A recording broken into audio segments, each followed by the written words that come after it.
السلام عليكم ورحمة الله وبركاته. إن الحمد لله نحمده ونصلي على رسوله الكريم أما بعد. সমস্ত প্রশংসা সমস্ত গুণগান একমাত্র আল্লাহ সুবহানাহু ওয়া তাআলার জন্য, যার অশেষ মেহেরবানিতে আমরা আজকে মসজিদে নববীতে জুমার সালাত আদায় করার তৌফিক পেয়েছি।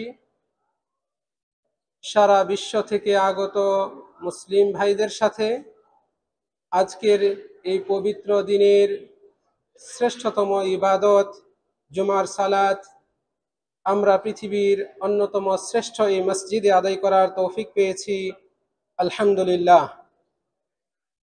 অতঃপর দরুদ ও সালাম বর্ষণ হোক শেষ নবী শ্রেষ্ঠ নবী মুহাম্মদ বিন আব্দুল্লাহ সাল্লাল্লাহু আলাইহি ওয়াসাল্লামের উপর, যার আদর্শই চূড়ান্ত আদর্শ। তিনি যা আমাদেরকে আদেশ করেছেন তা পালনীয়, যা থেকে সতর্ক করেছেন নিষেধ করেছেন তা আমাদের জন্য বর্জনীয়। আল্লাহ তাআলা তার উপর, তার পরিবারবর্গ এবং সকল সাহাবীর উপর শান্তি, রহমত ও বরকত নাজিল করুন, আল্লাহুম্মা আমিন। সম্মানিত বাংলা ভাষী মুসলিম বৃন্দ, আল্লাহ রব্বুল আলামিনের প্রিয় বান্দাগণ, আমি আজকে এই মুহূর্তে আপনাদের সামনে মসজিদে নববীর মিম্বারে যে খুতবা প্রদান করা হয়েছে, উক্ত মহামূল্যবাণীতে যিনি খুতবা দিয়েছেন অত্র মসজিদের সুযোগ্য ইমাম ও খতিব শেখ ডক্টর খালিদ বিন সুলাইমান আল মুহান্না হাফিজাহুল্লাহ। আমাদের সামনে তিনি আজকে যে বিষয়ে খুতবা দিয়েছেন, উক্ত বিষয়টি হচ্ছে ইস্তিগফারের গুরুত্ব এবং প্রয়োজনীয়তা। অত্যন্ত গুরুত্বপূর্ণ এই বিষয়ের উপর সম্মানিত খতিব সাহেব খুতবাটি কুরআন ও সুন্নাহের আলোকে আমাদের সামনে উপস্থাপন করেছেন। আমি এক্ষুনি উক্ত খুতবার সংক্ষিপ্ত বঙ্গানুবাদ শুরু করছি। সম্মানিত খতিব সাহেব খুতবার শুরুতে আল্লাহ সুবহানাহু ওয়া তাআলার প্রশংসা করেছেন, নবী মুহাম্মদ সাল্লাল্লাহু আলাইহি ওয়াসাল্লামের উপর দরুদ ও সালাম পাঠ করেছেন। তারপর তিনি আমাদের সকলকেই আল্লাহর তাকওয়া অবলম্বন করতে ওসিয়ত করেছেন। এরপর মূল খুতবার শুরুতে তিনি বলছেন, হে মুসলমানগণ, ইন্নাল্লাহা লাম্মা খালাকা আদম আবাল বাশার আলাইহিস সালাম ওয়া খালাকা মিনহু যাওজাহু ফাতারাহুমা আলা মা'রিফাতিহি সুবহানাহু রাব্বান খালিকান ওয়া ইলাহান ওয়াহিদা। হে মুসলমানগণ, নিশ্চয়ই আল্লাহ সুবহানাহু ওয়া তাআলা যখন মানব জাতির পিতা আদম আলাইহিস সালামকে এবং তার স্ত্রী হাওয়া আলাইহাস সালামকে সৃষ্টি করেছেন, তিনি তাদেরকে প্রকৃতিগত এই স্বভাব দিয়ে সৃষ্টি করেছেন যে তারা তাদের রব, তাদের একমাত্র উপাস্য, তাদের সৃষ্টিকর্তা আল্লাহকে চিনবে। এই প্রকৃতি দিয়েই আল্লাহ তাআলা তাদেরকে সৃষ্টি করেছেন। আল্লাহ রাব্বুল আলামিন তাদেরকে এবং তাদের বংশধরকে সৃষ্টি করেছেন, কিছু দায়িত্বও দিয়েছেন। তাদেরকে আল্লাহ তাআলা পরীক্ষায় ফেলবেন। আল্লাহ তাআলা তাদেরকে আদেশ নিষেধ, ভালো মন্দ এগুলোর দ্বারা পরীক্ষা করবেন এবং মানুষকে আল্লাহ রাব্বুল আলামিন এই আদম, তার স্ত্রী এবং তাদের বংশধর তথা মানব জাতিকে সৃষ্টি করেছেন, তাদের নফসকে একটা প্রবণতাও দিয়েছেন। এই নফসকে আল্লাহ তাআলা সৃষ্টি করেছেন একটা ফিতরাতের উপর, যে সব সময় কল্যাণ চাইবে, কল্যাণকে ভালোবাসবে, ভালোকে ভালোবাসবে। তদুপরি এই অন্তরে বা নফসে একটা প্রবণতা দিয়েছেন যে এই নফস কখনো কখনো যখন বিপদগামী হয় তখন অকল্যাণের পথে হাত বাড়ায়, পা বাড়ায়। কখনো এই নফস ভালো কাজে, আনুগত্যের কাজে অগ্রগামী হয়, কখনো বা পিছপা হয়ে অন্যায় পাপের পথে অগ্রসর হয়। এই প্রবণতাও আল্লাহ তাআলা নফসের মধ্যে দিয়েছেন। যেহেতু আল্লাহ সুবহানাহু ওয়া তাআলা তিনি পরম দয়ালু, তিনি অতিশয় ক্ষমাশীল, তিনি তওবা কবুলকারী, এজন্যই আল্লাহ তাআলা সৃষ্টিকে সৃষ্টি করার শুরুতেই, সূচনা লগ্নেই নিজের কাছে আরশের উপরে একটি বাক্য, একটি কথা লিখে রেখেছেন, ইন্না রহমাতি তাগলিবু গদাবি, নিশ্চয়ই আমার দয়া অনুগ্রহ আমার ক্রোধের উপর প্রাধান্য লাভ করবে। আল্লাহ তাআলা এই কথাটা লিখে রেখেছেন যে আমার দয়া অনুগ্রহ আমার ক্রোধের চেয়ে অনেক বড়।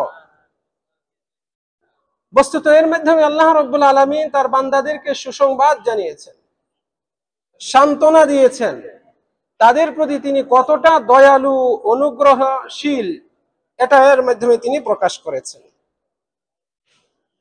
আল্লাহ রাব্বুল আলামিনের এই প্রাধান্যপ্রাপ্ত এবং সুবিস্তৃত দয়া ও অনুগ্রহের অন্যতম প্রভাব হচ্ছে যে তিনি বান্দাদের গুনাহসমূহ ক্ষমা করেন।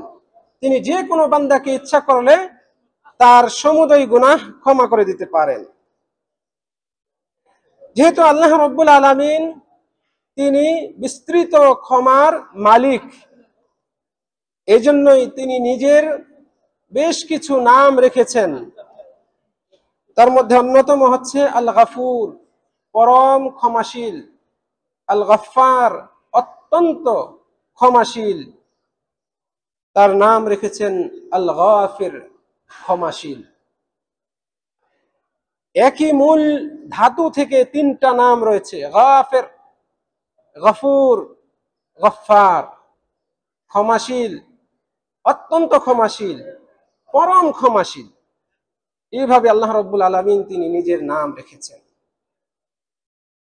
খতিব সাহেব তারপর বলছেন, আল্লাহ রাব্বুল আলামিন বান্দাদেরকে ক্ষমা করেন, গুনাহ মাফ করেন। কিভাবে? তার এই ক্ষমা বিভিন্ন ভাবে হয়ে থাকে। তিনি তার কিছু বান্দার গুনাহ, পাপ এটাকে আড়াল করে রাখেন, ঢেকে রাখেন, মানুষের মাঝে প্রকাশ করে দিয়ে তাকে অপদস্থ করেন না। আপনি কি দেখেন না, আমরা কি নিজেদের দিকে তাকালে বুঝতে পারি না যে আমি কত অপরাধ করছি? মানুষ আমাকে ভালো জানে, অথচ আমার ভেতরে এই বদঅভ্যাস আছে, আমার দ্বারা এই ত্রুটিগুলো হয় যেগুলো দুনিয়ার মানুষ জানে না। কিছু অপরাধ আছে যেগুলো পরিবারের লোকজনই জানে, বাইরের কেউ জানে না, অথচ আল্লাহ তাআলা বাইরে প্রকাশ করে দিয়ে আমাকে মানুষের সামনে অপদস্থ করছেন না। এটাও কিন্তু আল্লাহ রাব্বুল আলামিনের পক্ষ থেকে অন্যতম ক্ষমার একটা দিক, যে আল্লাহ তাআলা আমার আপনার পাপ, অন্যায়, অপরাধ এটাকে ফাঁস করে দেন না। কত অপরাধ আমরা করে থাকি যেগুলো বছরের পর বছর আমরা নিয়মিত করেই যাচ্ছি। আল্লাহ রাব্বুল আলামিন দেখছেন, রাগান্বিত হচ্ছেন, তদুপরি তিনি প্রকাশ করেন না, আমাদেরকে অপদস্থ করেন না। সুবহানাল্লাহ। আল্লাহ রাব্বুল আলামিন আমাদেরকে ক্ষমা করেন, তার অন্যতম নমুনা হচ্ছে তিনি যদি এই অপরাধ বা পাপ ক্ষমার অযোগ্য পর্যায়ে না পৌঁছে, সেটা হচ্ছে কুফরি বা শিরিক, শিরকে আকবার, বড় শিরিক অথবা কুফরি, এই জাতীয় অপরাধ যদি না হয়, আল্লাহ রাব্বুল আলামিন চাইলে এই বান্দাকে নিজ দয়ায় একেবারে ক্ষমা করে দিতে পারেন। রব্বুল আলামিন আমাদেরকে তাদের অন্তর্ভুক্ত করুন। আল্লাহ রাব্বুল আলামিন কিছু গুনাহ ক্ষমা করবেন না মর্মে হুঁশিয়ারি উচ্চারণ করেছেন মহাগ্রন্থ আল কোরআনে এবং তার নবীর সুন্নতের মাধ্যমে। আল্লাহ তাআলা কোরআনে বলছেন, ইন্নাল্লাহা লা ইয়াগফিরু আন ইউশরাকা বিহি ওয়া ইয়াগফিরু মা দুনা যালিকা লিমান ইয়াশা। নিশ্চয়ই আল্লাহ তার সাথে শিরিক করার অপরাধকে ক্ষমা করেন না। শিরিক ব্যতীত অন্য যে কোনো অপরাধ পাপ তিনি যে কাউকে ক্ষমা করে দিতে পারেন, যাকে ইচ্ছা তাকে ক্ষমা করে দিতে পারেন। তাহলে শিরিক আমি করি না, অন্যান্য অপরাধ করি, আমাকে আল্লাহ রাব্বুল আলামিন ইচ্ছা হলে ক্ষমা করে দিতে পারেন, কিন্তু আমি নিশ্চিত নই, আমি গুনাহগার বান্দা, আমি নিশ্চিত নই যে আমাকে আল্লাহ তাআলা ক্ষমা করেছেন। এই নিশ্চয়তা পাওয়ার জন্য, নিশ্চিত ক্ষমা পাওয়ার জন্য আপনাকে একটা আমল করতে হবে, সেটা হচ্ছে যথাযথভাবে তওবা ইস্তিগফার করা, যথাযথভাবে তওবা করা। আল্লাহ রাব্বুল আলামিন তিনি নিজ ইচ্ছায় যাকে চান তাকে ক্ষমা করে দিতে পারেন। আল্লাহ তাআলার এই ইচ্ছার অধীনে রয়েছে যারা আল্লাহর কাছে ক্ষমা প্রার্থনা করে তিনি তাদেরকে ক্ষমা করেন। আল্লাহর কাছে যারা ক্ষমা প্রার্থনা করে তিনি তাদের সমুদয় গুনাহ ক্ষমা করে দিতে পারেন, এটা তার ইচ্ছাধীন। সম্মানিত দিনী ভাইরা, কেন আল্লাহ রাব্বুল আলামিনের কাছে ইস্তিগফার করলে আল্লাহ তাআলা ক্ষমা করেন? কারণ ইস্তিগফার হচ্ছে আসলু আসবাবিল মাগফিরাহ ওয়া আসাসিহা। মাগফিরাত তথা ক্ষমা পাওয়ার মূল ভিত্তি হচ্ছে এটা, ইস্তিগফার করা। আপনি পাপ করেছেন, আল্লাহর কাছে পাপ স্বীকার করুন, আল্লাহর কাছে মাফ চান, হে আল্লাহ আমি ভুল করে ফেলেছি, আপনি আমাকে মাফ করে দিন। আল্লাহ আমার স্ত্রী জানে না, আমার পরম বন্ধু, আমার শৈশবকালের বন্ধু, আমার অন্তরঙ্গ বন্ধু, সেও জানে না, কিন্তু তুমি জানো। আমি তোমার কাছে আমার এই দোষ স্বীকার করছি, আমি ভুল করে ফেলেছি, আমি অনুতপ্ত, আল্লাহ তুমি আমাকে ক্ষমা করো। এই বিষয়টা, এই অনুভূতি জাগানো এবং এটা আল্লাহর কাছে প্রকাশ করা, এটা হচ্ছে আল্লাহর কাছে ক্ষমা পাওয়ার মূল মন্ত্র, ভিত্তি। সম্মানিত দিনী ভাইরা, এই জন্যই আল্লাহ রাব্বুল আলামিন তার শ্রেষ্ঠ সৃষ্টির শ্রেষ্ঠ ব্যক্তি মুহাম্মদ সাল্লাল্লাহু আলাইহি সাল্লামকে এই ইস্তিগফার করতে আদেশ করেছেন, এবং তিনিও যেন তার উম্মতকে আদেশ করেন এই মর্মেও আদেশ করেছেন। আল্লাহ তাআলা বলছেন, ফা'লাম আন্নাহু লা ইলাহা ইল্লাল্লাহ ওয়াস্তাগফির লিযামবিক। তুমি জানো যে আল্লাহ ছাড়া সত্য কোনো উপাস্য নেই, এ সম্পর্কে জানো, এবং তোমার গুনাহের কারণে আল্লাহর কাছে ক্ষমা চাও। ওয়াস্তাগফির লিযামবিক, এবং তোমার গুনাহের জন্য ক্ষমা চাও। এই আয়াতটি আমাদের নবী মুহাম্মদ সাল্লাল্লাহু আলাইহি সাল্লামের উপর নাযিল হয়েছে।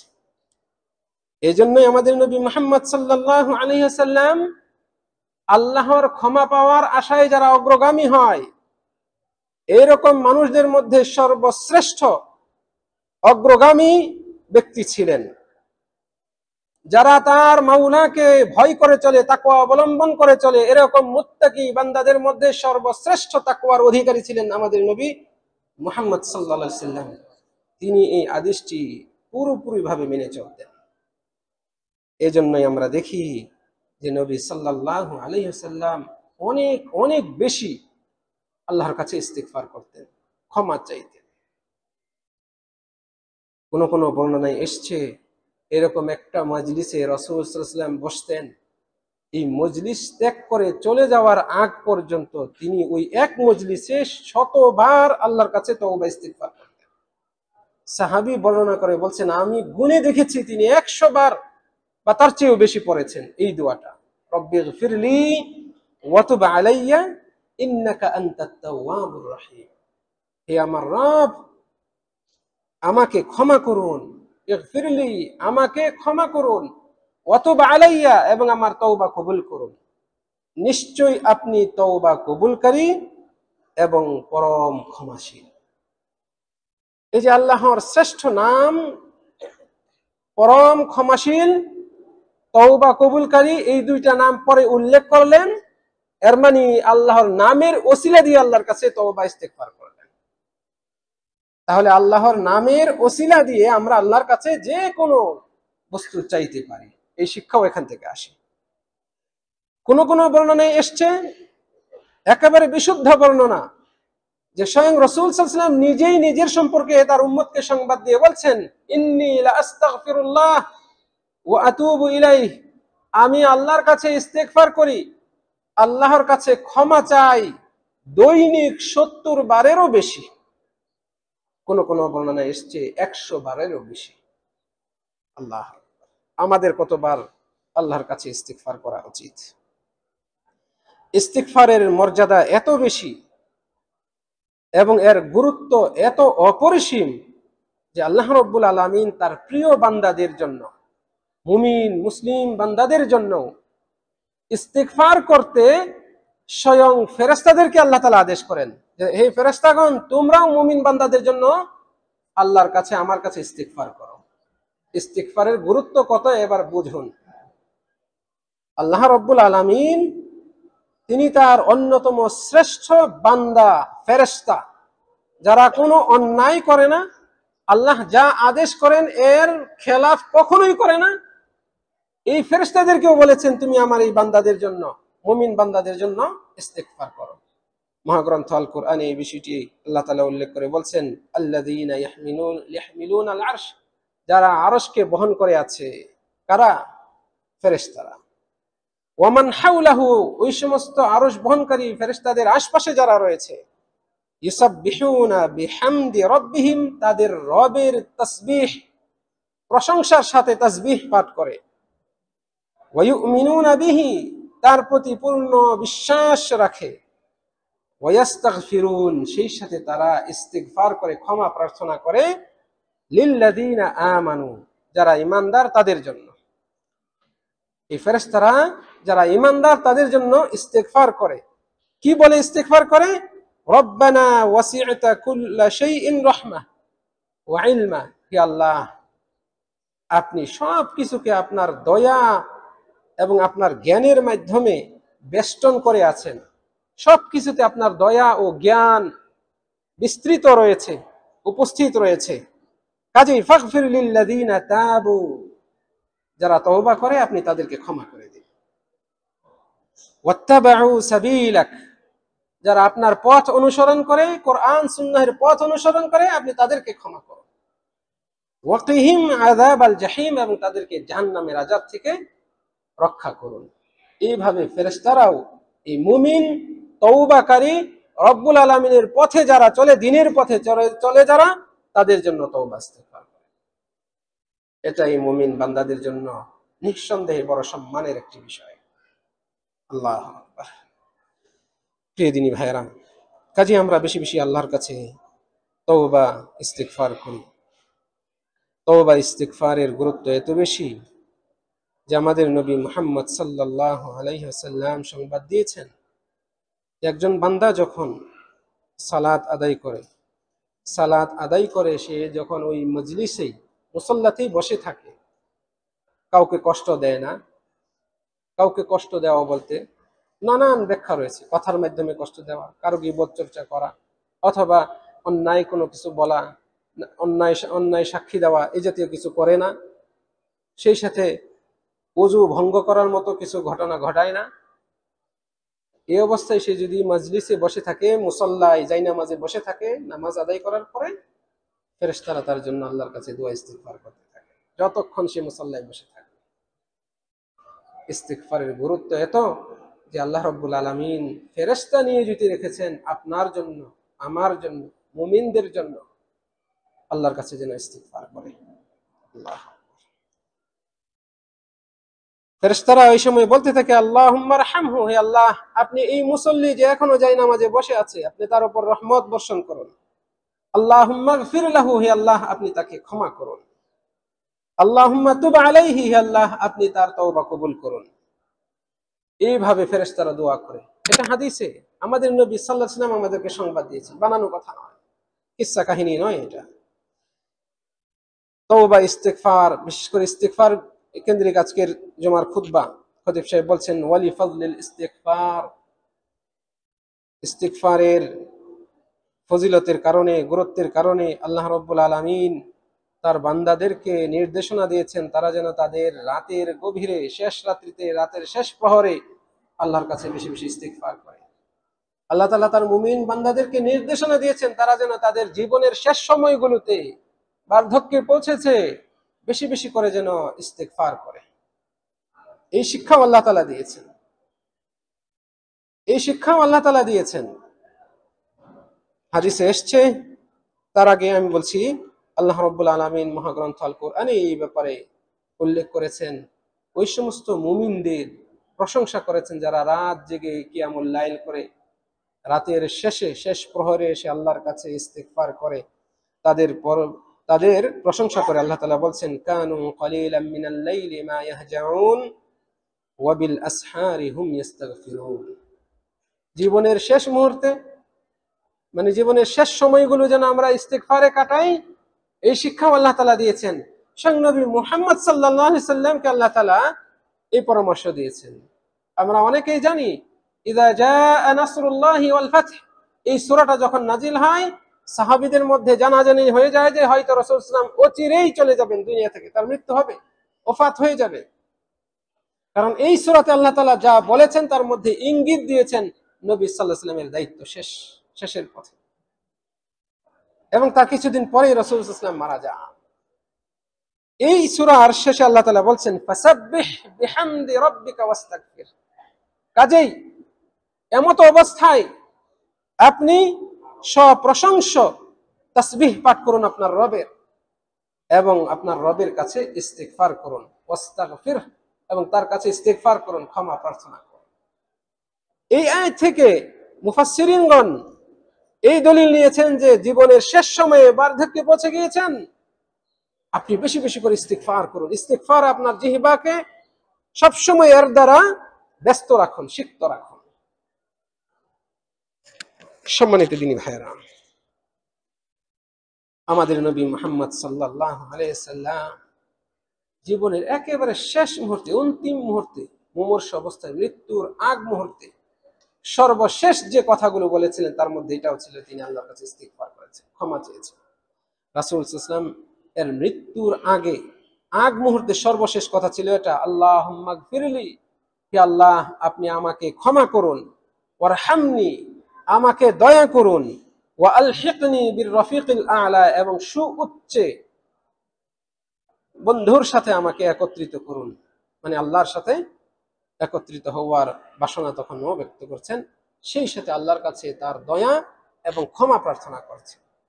তাহলে আমাদের নবী মুহাম্মদ সাল্লাল্লাহু আলাইহি সাল্লাম জীবনের শেষ মুহূর্তেও আল্লাহর কাছে ইস্তিগফার করেছেন। আমাদের কি করা উচিত?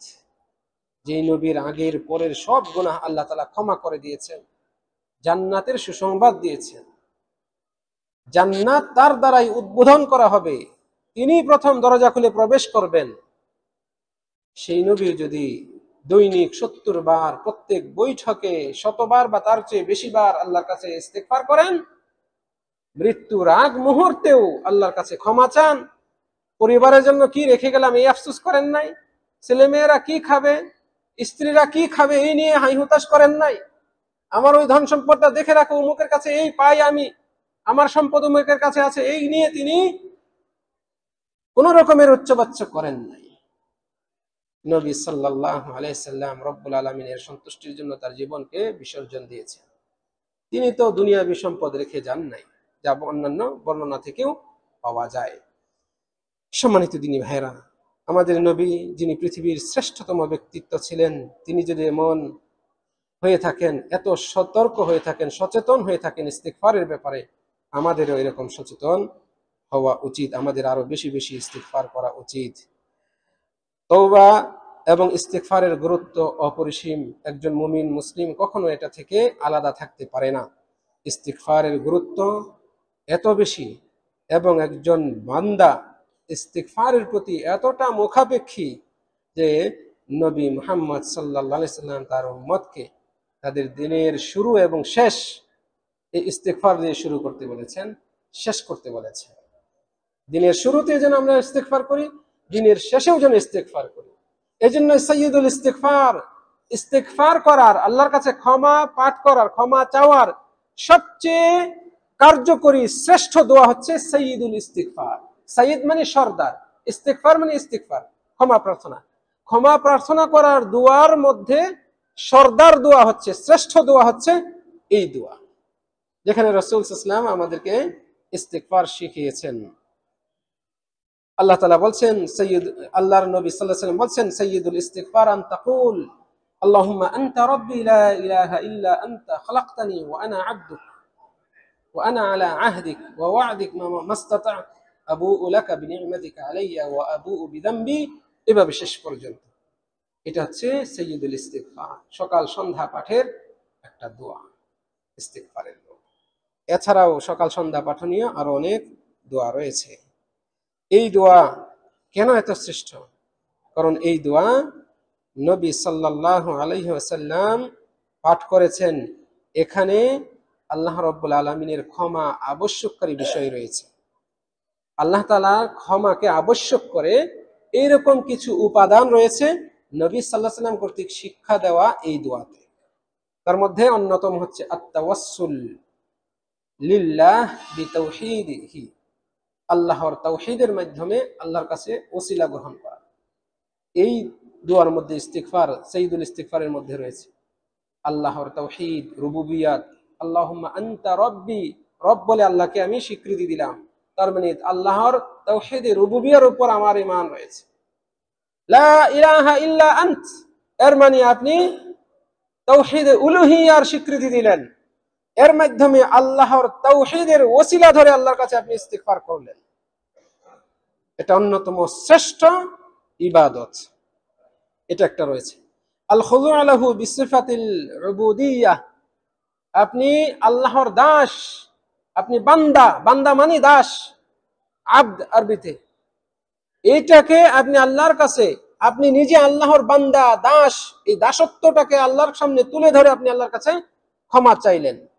এটাও আল্লাহর ক্ষমা পাওয়ার অন্যতম একটা মাধ্যম। আপনি আল্লাহর নিয়ামত স্বীকৃতি দিলেন, নিয়ামতকে স্বীকার করলেন। আবুউ লাকা বিনি'মাতিকা আলাইয়া, আপনি আমার উপর কত নিয়ামত দিয়েছেন আমি এটা স্বীকার করছি। তাহলে আল্লাহর নিয়ামতের স্বীকৃতি দেওয়া, এটা নিয়ামতের শুকরিয়া আদায়ের একটা ধাপ। এর মাধ্যমে আপনি আল্লাহর কাছে ক্ষমা চাইছেন। অনুরূপভাবে আবুউ বিযামবি, আমি আমার অপরাধ গুনাহ এটা স্বীকার করছি। তাহলে গুনাহ স্বীকার করা, এটাও কিন্তু ওই গুনাহ থেকে পরিত্রাণ পাওয়া অন্যতম মাধ্যম। এই বিষয়গুলো এই দোয়ার মধ্যে রয়েছে। তদুপরি এই দোয়াতে আমরা আল্লাহর ক্ষমার মুখাপেক্ষী এটাও প্রকাশ করা হয়। এতগুলো সওয়াব এই দোয়ার মধ্যে রয়েছে, যার কারণে এটা হচ্ছে সাইয়্যিদুল ইস্তিগফার। এর মাধ্যমে আল্লাহর ক্ষমা আবশ্যক হয়ে যায়। আপনাকে অবশ্যই ঈমানের সাথে সত্যনিষ্ঠভাবে এই দোয়া পাঠ করতে হবে। সম্মানিত দিনী ভাইরা, এই উম্মতের নবী মুহাম্মদ সাল্লাল্লাহু আলাইহি সাল্লামের উম্মতের সর্বশ্রেষ্ঠ মানুষ কে ছিলেন? আবু বকর সিদ্দিক রাদিয়াল্লাহু আনহু। এই উম্মতের দ্বীন ইসলাম সম্পর্কে নবী সাল্লাল্লাহু আলাইহি সাল্লামের পরে সবচেয়ে বেশি দ্বীন ইসলাম সম্পর্কে জানতেন বেশি আবু বকর রাদিয়াল্লাহু আনহু। সেই আবু বকর রাদিয়াল্লাহু আনহু একদিন এসে রাসূল সাল্লাল্লাহু আলাইহি ওয়াসাল্লামকে বলছেন, হে আল্লাহর রাসূল, আমাকে একটা দোয়া শেখান যে দোয়াটা আমি নামাজে পড়ব। চিন্তা করে দেখুন, রাসূল সাল্লাল্লাহু আলাইহি সাল্লাম তাকে এই দোয়াটা শিখালেন, আল্লাহুম্মা ইন্নী যালামতু নাফসি যুলমান। আমরা পড়ি না এই দোয়াটা তাশাহুদে? আমরা তো তাশাহুদে এই দোয়াটা পড়ি। তাশাহুদের দোয়া যেটা তাহিয়াত, এটা পড়ার পরে নবী সাল্লাল্লাহু আলাইহি ওয়াসাল্লামের উপর দরুদ পাঠ করি। এরপরে আমরা এই দোয়াটা পড়ি, আল্লাহুম্মা ইন্নী যালামতু নাফসি যুলমান কাসীরা ওয়া লা ইয়াগফিরুয যুনুবা ইল্লা আনতা ফাগফিরলি মাগফিরাতাম মিন ইনদিকা ওয়ারহামনি ইন্নাকা আনতাল গফুরুর রহিম। এই দোয়াটা রাসূল সাল্লাল্লাহু আলাইহি ওয়াসাল্লাম শিখিয়ে দিয়েছেন। এটাকে অবহেলা করবেন না। এটা কোনো মূল্য নাই এরকম দোয়া না, অমূল্য এক দোয়া। রাসূল সাল্লাল্লাহু আলাইহি ওয়াসাল্লাম কাকে শিখিয়েছেন? রাসূল সাল্লাল্লাহু আলাইহি ওয়াসাল্লাম আবু বকর রাদিয়াল্লাহু আনহুকে শিখিয়েছেন। আপনি কি জানেন আবু বকর কে? রাসূল সাল্লাল্লাহু আলাইহি ওয়াসাল্লাম বলছেন, আমার কাছে এই পৃথিবীতে সবচেয়ে শ্রেষ্ঠ মানুষ হচ্ছে আবু বকর, সবচেয়ে প্রিয় মানুষ হচ্ছে আবু বকর। সেই মানুষটিকে যে দোয়াটি শিখিয়েছেন সেটাকে শ্রেষ্ঠ হবে না?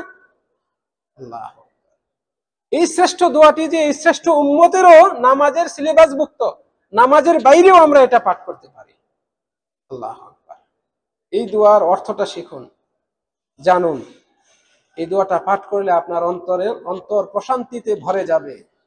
রব্বুল আলামিন মাওলার কাছে তার ক্ষমা পাওয়ার, তার দয়া পাওয়ার আকাঙ্ক্ষা, আগ্রহ আরো তীব্র হবে, অগাধ বিশ্বাস চলে আসবে। আপনি সেভাবে চেষ্টা করুন। সম্মানিত দিনী ভাইয়েরা,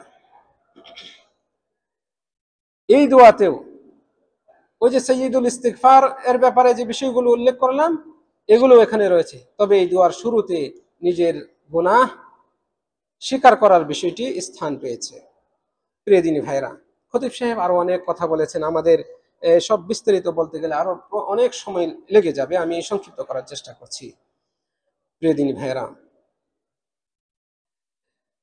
আমাদেরকে অবশ্যই এই দোয়াগুলো বেশি বেশি পাঠ করা উচিত।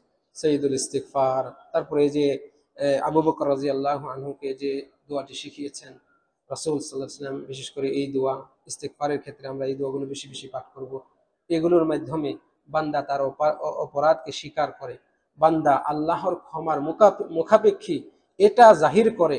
এর মাধ্যমে বান্দা নিজে যে অহংকারী নয়, সে যে আল্লাহর মুখাপেক্ষী, এটা জাহির হয়। এই বিষয়টি আল্লাহ তাআলা অত্যন্ত পছন্দ করে।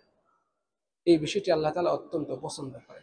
আমরা কেউ গুনাহ থেকে মুক্ত নই, আমরা নানান ভাবে অপরাধ করে থাকি, কিন্তু শ্রেষ্ঠ ব্যক্তি সেই যে অপরাধ করার পরে আল্লাহর কাছে ক্ষমা চায়, কার্পণ্য করে না, নিজেকে অহমিকায় গড়ে তোলে না।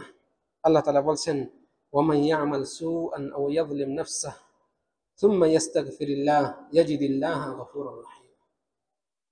যে ব্যক্তি পাপ করলো অথবা নফসের উপর জুলুম করলো, তারপরে আল্লাহর কাছে ক্ষমা চাইল, সে আল্লাহকে ক্ষমাশীল এবং দয়ালু হিসেবে পাবে। আল্লাহকে শুধু ক্ষমাশীল হিসেবে না, আল্লাহ তাআলা বলছেন ইয়াজিদিল্লাহা গফুরুর রাহিম, আল্লাহকে ক্ষমাশীল এবং দয়ালু হিসেবে পাবে। তিনি ক্ষমাও করবেন, উপরন্তু তিনি দয়াও করবেন, অনুগ্রহও করবেন। আল্লাহু আকবার। ইস্তিগফারের ফজিলত অনেক, বান্দাদের প্রয়োজনীয়তা এই ইস্তিগফারের প্রতি অনেক প্রবল। এই জন্যই স্বয়ং আল্লাহ রাব্বুল আলামিন বান্দাদেরকে ইস্তিগফার করতে নির্দেশনা দিয়েছেন। আল্লাহ তাআলা বলছেন, ওয়াকুর রব্বিগফির ওয়ারহাম, তুমি বলো হে আমার রব, আপনি ক্ষমা করুন, আপনি দয়া করুন।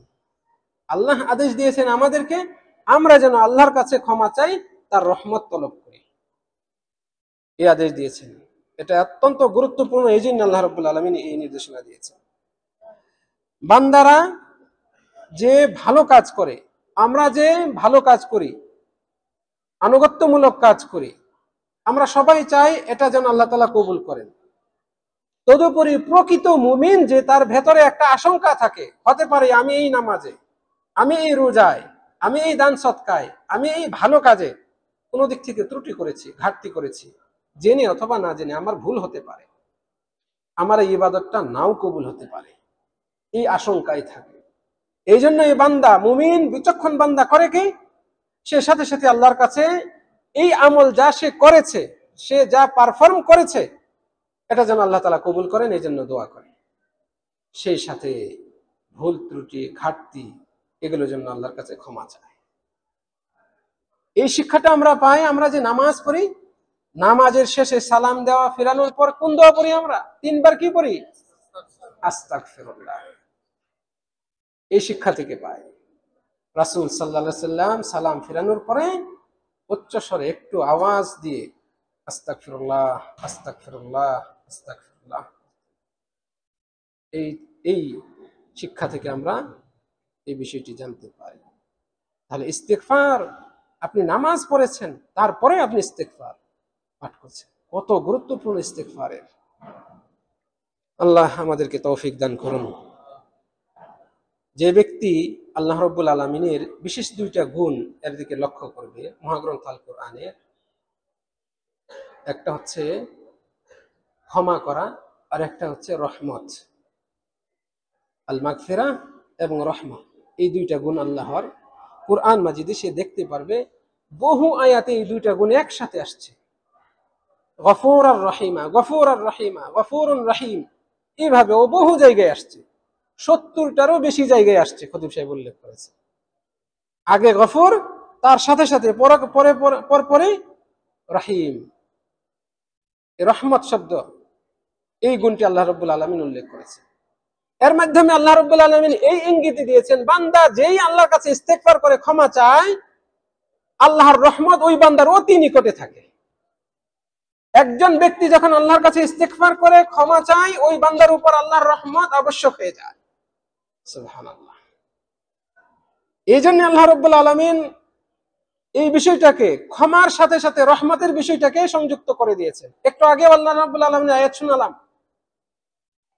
ওয়া মান ইয়ামাল সুআন আও ইয়াযলিম নাফসাহু, যে ব্যক্তি পাপ করলো অথবা নফসের উপর জুলুম করলো, সুম্মা ইস্তাগফিরিল্লাহ, তারপরে আল্লাহর কাছে ইস্তেগফার করলো, ক্ষমা চাইলো, ইয়াজিদিল্লাহ, সে আল্লাহকে পাইবে।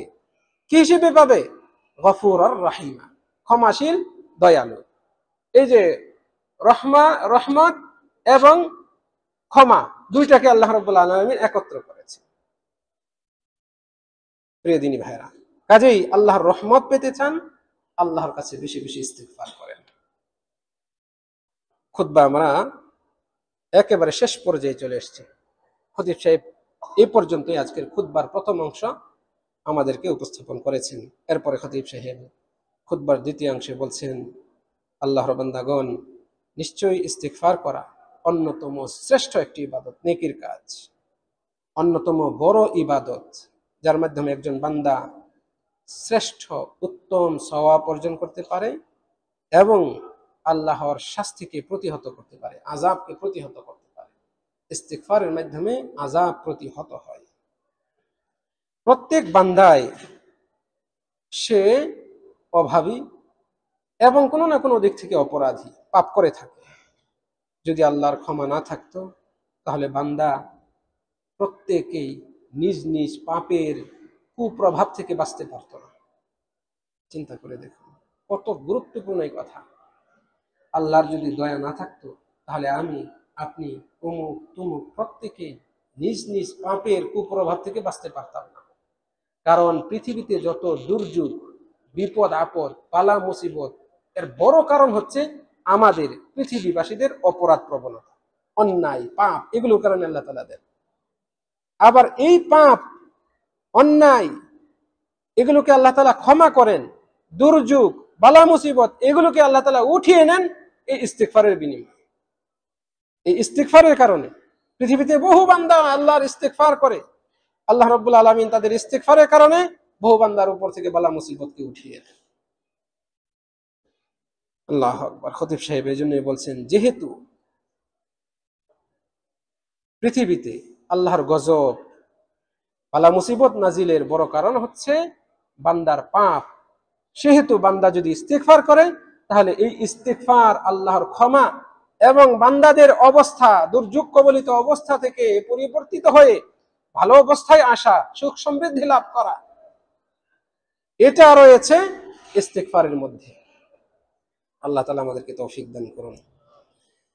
সম্মানিত দিনী ভাইয়েরা, ইবনে আব্বাস রাদিয়াল্লাহু আনহু তার একটি উক্তি খতিব সাহেব উল্লেখ করেছেন। আব্দুল্লাহ বিন আব্বাস প্রসিদ্ধ সাহাবী, তিনি বলছেন, কানা ফীহিম আমানান, তাদের মধ্যে দুইটা নিরাপত্তা গ্যারান্টি ছিল। মনোযোগ দিয়ে শুনবেন। ইবনে আব্বাস রাদিয়াল্লাহু আনহু বলছেন, তাদের মধ্যে দুইটা নিরাপত্তা গ্যারান্টি ছিল। তাদের মধ্যে মানে সাহাবীদের মধ্যে। এক, রাসূলুল্লাহ সাল্লাল্লাহু আলাইহি সাল্লাম। দুই, আল ইস্তিগফার। সাহাবীদের মধ্যে নবী সাল্লাল্লাহু আলাইহি সাল্লাম ছিলেন এবং ইস্তিগফার ছিল তাদের মধ্যে। এই দুইটা হচ্ছে তাদের নিরাপত্তার গ্যারান্টি। ফাযাহাবান নবী, নবী সাল্লাল্লাহু আলাইহি সাল্লাম তিনি বিদায় নিয়েছেন, চলে গিয়েছেন। ওয়া বাকিয়াল ইস্তিগফার, কিন্তু ইস্তিগফার এখনো আছে। তাহলে আমাদের কি করা উচিত?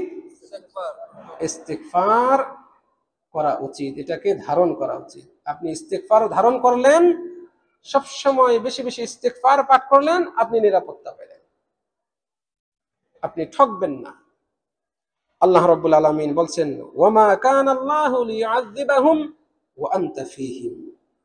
আল্লাহ তাআলা এমন নন যে আপনি তাদের মধ্যে আছেন তারপরে আল্লাহ তাআলা তাদেরকে শাস্তি দিবেন। ওয়ামা কানা আল্লাহু মুআযযিবাহুম ওয়া হুম ইস্তাগফিরুন। আল্লাহ তাআলা এমনও নন যে আল্লাহ তাআলা তাদেরকে শাস্তি দিবেন অথচ তারা আল্লাহর কাছে ইস্তিগফার করে। মনে হয় বুঝাইতে পারি নাই। আল্লাহ আল্লাহ তাআলা বলছেন, হে নবী আপনি আছেন, যাদের মাঝে আপনি আছেন এখনো, আমি তাদেরকে শাস্তি দিব এমন নই। যারা আল্লাহর কাছে ইস্তেগফার করে আমি তাদেরকে শাস্তি দেব, আমি এমনও নই। তাহলে এই যে দুইটা জিনিস, এক নবী সাল্লাল্লাহু আলাইহি সাল্লাম, আরেক ইস্তেগফার, এই দুইটা হচ্ছে নিরাপত্তার গ্যারান্টি।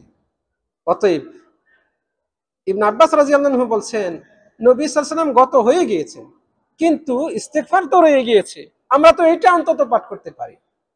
আর নবী সাল্লাল্লাহু আলাইহি সাল্লামের সুন্নতকে আমরা আঁকড়ে ধরে আমল করতে পারি, আমাদের জন্য নিরাপত্তা গ্যারান্টি অটুট থাকবে। আল্লাহ তাআলা আমাদেরকে তৌফিক দান করুন। খতিব সাহেব শেষে বলছেন, হে মুসলমানগণ, ইস্তিগফার হচ্ছে আল্লাহর পক্ষ থেকে বরকত নাজিল হওয়া, বরকত নেমে আসা, সহায় সম্পত্তিতে সমৃদ্ধি আসার অন্যতম মাধ্যম। যে ব্যক্তি বেশি বেশি ইস্তিগফার করে, ইস্তিগফারের পথ ধরতে পারে, আনাখাত বিফানাইহি উফুদাল খায়রাত, তার উঠানে কল্যাণের প্রতিনিধি দল, কল্যাণের বহর তার উঠানে চলে আসবে, মানে তার পরিবারে, তার আয় উন্নতিতে সমৃদ্ধি চলে আসবে, আর তার উপর থেকে বালা মুসিবতের ঝড় ঝাপটা এগুলো চলে যাবে। এ মর্মে খতিব সাহেব আয়াত উল্লেখ করেছেন। এরপরে সর্বশেষ যে কথা বলছেন, তিনি বলছেন, হে আল্লাহর বান্দাগণ, আল্লাহর কাছে ক্ষমা পাওয়ার বিষয়টি, এটা যেমন আল্লাহর কাছে দোয়া করে চেয়ে নিতে হয়, তেমনি কিছু আমল রয়েছে যে আমলের মাধ্যমে আল্লাহ রাব্বুল আলামিনের ক্ষমা আবশ্যক হয়, আল্লাহ তাআলা ক্ষমা করেন। এই আমলগুলো আমাদেরকে করতে হবে। নবী মুহাম্মদ সাল্লাল্লাহু আলাইহি সাল্লাম আল্লাহর কাছে আল্লাহর জান্নাতকে আবশ্যক করে, তার দয়া আবশ্যক করে এবং তার ক্ষমাকে নিশ্চিত করে এরকম আমল করার জন্য, এরকম আমল যেন তিনি করতে পারেন, আল্লাহর কাছে দোয়া করতেন। এগুলোর মধ্যে নবী সাল্লাল্লাহু আলাইহি ওয়াসাল্লাম যে আমলগুলো করতেন সেগুলো হচ্ছে আমালুল বির, সব রকমের সৎ আমল করা, ভালো কাজ করা, ওয়াত্তাআহ, আনুগত্যমূলক কাজ করা, ইবাদতের কাজ করা, ওয়া আফআলুল খায়র, জনকল্যাণমূলক কাজ করা, সমাজের, জনগণের, দেশের, রাষ্ট্রের কল্যাণ যেন হয়, এ জাতীয় কাজও আল্লাহর কাছ থেকে ক্ষমা পাওয়ার অন্যতম একটা ওসিলা। প্রিয় দিনী ভাইরা, এগুলোর মাধ্যমে আল্লাহ তাআলার ক্ষমা নিশ্চিত হয় এবং বান্দারা যদি সৎ কাজ করে, ভালো কাজে থাকে, এটা প্রমাণ করে এই বান্দা আল্লাহর কাছে তওবা করে, ইস্তিগফার করে নিষ্ঠার সাথে, একনিষ্ঠতার সাথে, তার ভেতরে কপটতা নেই, তাহলে তার ভেতরে যে নিষ্ঠা রয়েছে এবং আন্তরিকতা রয়েছে এটা প্রমাণ করে সৎ আমল যারা করে, সৎ কাজ যারা করে তাদের এর মাধ্যমে। আল্লাহ তাআলা বলছেন, কাতাবা রাব্বুকুম আলা নাফসিহির রাহমাহ, তোমাদের রব তার নফসের উপর রহমত করাকে আবশ্যক করে নিয়েছেন, যে তোমাদের রব রহমত করবেন, দয়া করবেন। আন্নাহু, কি সিস্টেমে, কাদের উপর, মান আমিলা মিনকুম সুআন, তোমাদের মধ্যে কেউ যদি পাপ করে, বিজাহালাতিন, অজ্ঞতাবশত, না জেনে না বুঝে, সুম্মা তাবা মিন বাদিহি, এই পাপ করার পরপরই তওবা করে, ও আসলাহা, এবং নিজেকে সংশোধন করে, অন্যায় ছেড়ে দেয়, সংশোধন হয়, ফাইন্নাহু গফুরুর রহিম, নিশ্চয়ই তিনি ক্ষমাশীল এবং দয়ালু। আল্লাহ তাআলা এইভাবে দয়া করাকে আবশ্যক করে নিয়েছেন। তোমাদের মধ্যে কেউ পাপ করলো অজ্ঞতাবশত, তারপরে আল্লাহর কাছে ক্ষমা চায় এবং সংশোধন হয়, আল্লাহ তাআলা ক্ষমাশীল এবং দয়ালু। একটু আগেও বলেছিলাম, আল্লাহ তাআলা ক্ষমার পাশাপাশি দয়ার কথাটিও 70 বারেরও বেশি জায়গায় কোরআনে উল্লেখ করেছেন। এই যে আরেকটা জায়গা। খতিব সাহেব এতটুকু বলেই আজকের খুতবা শেষ করেছেন। রব্বুল আলামিনের কাছে কামনা করি, রব্বুল আলামিন তিনি আমাদের সকলের গুনাহকে ক্ষমা করুন, তিনি আমাদের সকলের উপর দয়া অনুগ্রহ বর্ষণ করুন। তিনি তো পরম ক্ষমাশীল, শ্রেষ্ঠ ক্ষমাশীল রব্বুল আলমিনের কাছে কামনা করি, রব্বুল আলমিন আমাদেরকে ক্ষমা করুন, আমাদেরকে দয়া করুন এবং আমাদের সকলকে ইহকালীন এবং পরকালীন বালা মুসিবত থেকে উদ্ধার করুন। أقول قولي هذا وأستغفر الله لي ولكم ولسائر المسلمين من كل ذنب فاستغفروه إنه هو الغفور الرحيم। সম্মানিত দিনী ভাইয়েরা, ইনশাআল্লাহ আগামী সোমবার থেকে মসজিদে নববীর এই যে পাশে যে চেয়ার রয়েছে একেবারে কাছে, এই যে ডান পাশে, মাগরিবের নামাজের পর থেকে নিয়মিত অল্প সময়ের জন্য বয়ান পেশ করা হবে। আপনারা নিজেরা আসবেন, অন্যদেরকেও সাথে নিয়ে আসবেন এবং এই সংবাদটি আপনারা আমাদের মুসলিম ভাই বোনদের কাছে পৌঁছে দিবেন বলে আমরা আহ্বান জানাই এবং আপনাদের সকলের সুস্বাস্থ্য কামনা করে আমি আলোচনা শেষ করছি। আসসালামু আলাইকুম ওয়া রাহমাতুল্লাহি ওয়া বারাকাতুহু।